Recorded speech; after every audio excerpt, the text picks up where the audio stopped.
नमस्कार, स्वागत है आप सभी का मेरे चैनल अमृतवाणी में। सबसे पहले तो आप सभी को प्रणाम। मौसम बदल रहा है, ऐसे मौसम में बीमार होने की संभावना ज़्यादा रहती है, तो इसलिए मैं अपनी आज की इस वीडियो में परमहंस योगानंद जी द्वारा रचित रोग निवारण की विधि को लेकर के आई हूँ। आशा है आपको यह वीडियो काफ़ी पसंद आएगा और उपयोगी होगा, इसलिए वीडियो को पूरा जरूर देखें। हमारा टॉपिक है रोग निवारण की विधि। योगानंद जी रोग निवारण का उपाय बताते हुए कहते हैं कि जो लोग किसी शारीरिक व्याधि से ग्रस्त होते हैं वे सोचते हैं कि पीड़ा कभी समाप्त नहीं होगी, जबकि जो लोग किसी व्याधि से ग्रस्त नहीं है वे सोचते हैं वे स्वस्थ हैं और वे कभी अस्वस्थ नहीं होंगे। यदि आपका स्वास्थ्य अच्छा है तो उसके लिए आपको कृतज्ञ होना चाहिए, और जब भी आप किसी को व्याधिग्रस्त देखते हैं तो मन ही मन स्वयं से कहिए, ईश्वर की कृपा ना होती तो मेरी होती। मानव शरीर यंत्र अत्यधिक त्रुटिपूर्ण है, इसलिए इस पर कोई विश्वास नहीं किया जाता। फिर भी देखिए कि यह कितने वर्षों तक टिका रहता है। क्या आपने किसी कार को मानव शरीर जितनी लंबी अवधि तक चलते देखा है? तथापि इस निर्मित इस अद्भुत मशीन को किसी भी दृष्टि से परिपूर्ण नहीं कहा जा सकता। हमें मानव मशीन विशेषताओं का ज्ञान होना चाहिए। जिस प्रकार एक कार को पानी, ईंधन और विद्युत शक्ति की आवश्यकता होती है, उसी प्रकार शरीर को भी इन सभी की आवश्यकता होती है। आपकी ईंधन और पानी की आपूर्ति ठोस, तरल भोजन और आप जो ऑक्सीजन शरीर में लेते हैं उससे प्राप्त होती है। उनका प्रयोग करने हेतु जीवन शक्ति प्राण का होना आवश्यक है, वही विद्युत शक्ति है। इस प्राण विद्युत शक्ति के बिना आप न तो अपना भोजन पचा सकते हैं और न ही ऑक्सीजन को शरीर में आत्मसात कर सकते हैं। आप शरीर की तुलना किसी गाड़ी की बैटरी से कर सकते हैं। दोनों को विद्युत शक्ति या ऊर्जा निर्माण हेतु आंतरिक विद्युत शक्ति की आवश्यकता होती है। एक प्रकार से बैटरी अच्छी है, क्योंकि जब वह समाप्त हो जाती है तो आप उसे किसी बाह्य स्रोत से पुनः ऊर्जित कर सकते हैं, परंतु जब आपका भौतिक शरीर मृत हो जाता है तो आप उसे पुनर्जीवित नहीं कर सकते। पेट मानव शरीर का सबसे अत्यंत दुर्बल भाग है और प्रायः उसका सबसे अधिक दुरुपयोग किया जाता है। जब अति आहार से या अनुचित आहार से पाचन क्रिया बिगड़ जाती है तो शरीर में सभी प्रकार की व्याधियाँ उत्पन्न हो जाती हैं। सामान्यतः जब सुबह आप स्वयं को दर्पण में देखते हैं तब आप सोचते हैं कि आप बिल्कुल ठीक हैं। आपको यह पता भी नहीं होता कि आप अपने पाचन तंत्र में अनेक प्रकार के विष लिए घूम रहे हैं। शरीर उनसे लबालब भरा है। यदि इन विषयों को बाहर निकालने का उपाय आपको मालूम नहीं है और शरीर भी अब उन्हें संभाल नहीं पाता, तब रोग उत्पन्न हो जाता है। अमेरिकी आहार में अपचे प्रोटीन से उत्पन्न होने वाले जीव विषयुक्त, जिसे टॉक्सिन कहते हैं, के कारण प्रोटीन विषाक्तता की प्रायः अधिकांश रोगों का कारण होती है। पूरब में आहार में प्रायः प्रोटीन का अभाव रहता है, परंतु पाश्चात्य देशों में इसमें प्रोटीन की भरमार होती है, क्योंकि यहाँ के लोग मांस का अति सेवन करते हैं। अपचे प्रोटीन का हृदय विकार तथा कैंसर जैसे गंभीर परिणामों के अतिरिक्त एक और परिणाम यह भी होता है कि इसके द्वारा विनिर्मित जीव विष नाक की झिल्ली पर अपना प्रभाव डालते हैं, जिससे मनुष्य को जुकाम होने की संभावना बनी रहती है।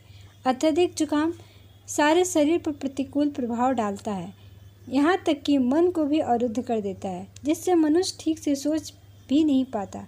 योगी ध्यान के लिए जुकाम बहुत बड़ी बाधा होती है, क्योंकि इसके कारण वह प्राणायाम की प्रवृत्तियों का अभ्यास ठीक से नहीं कर पाता।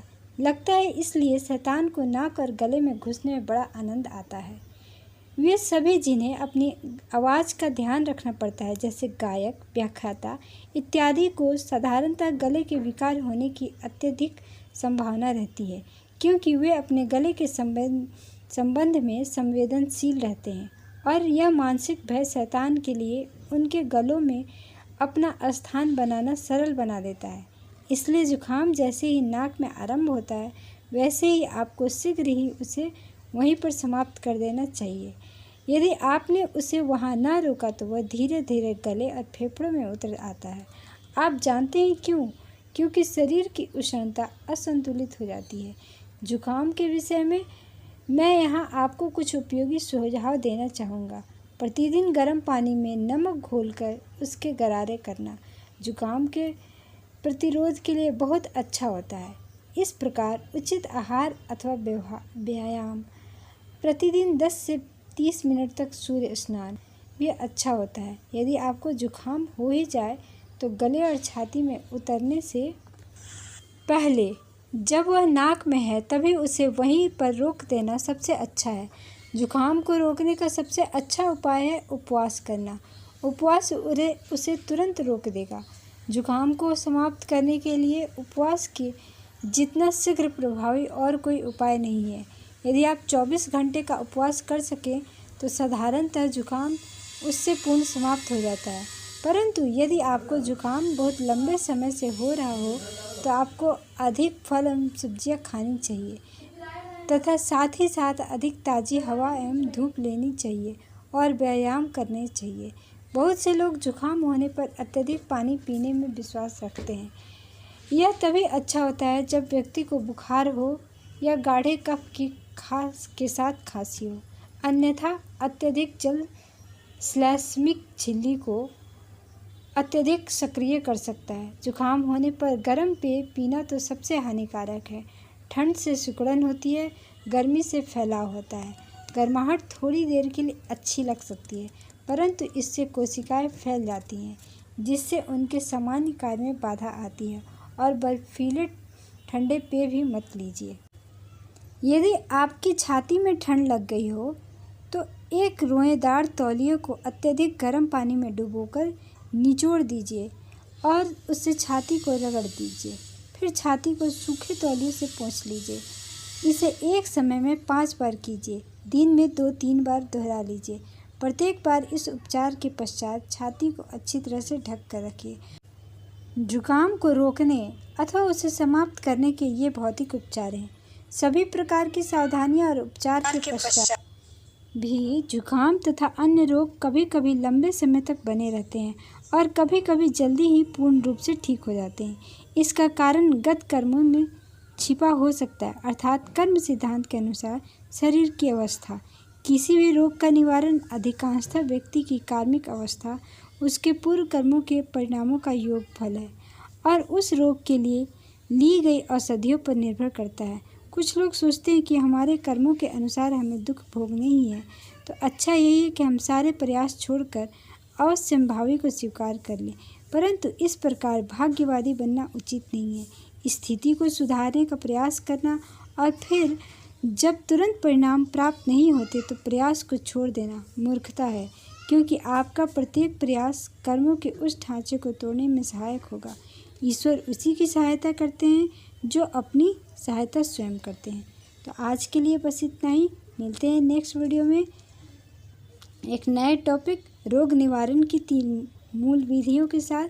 तब तक अपना ध्यान रखिए, खुश रहिए, मस्त रहिए। मौसम चेंज हो रहा है इसलिए अपना विशेष ध्यान रखिए। आपका दिन शुभ हो। वीडियो में अंत तक बने रहने के लिए आपका बहुत बहुत धन्यवाद।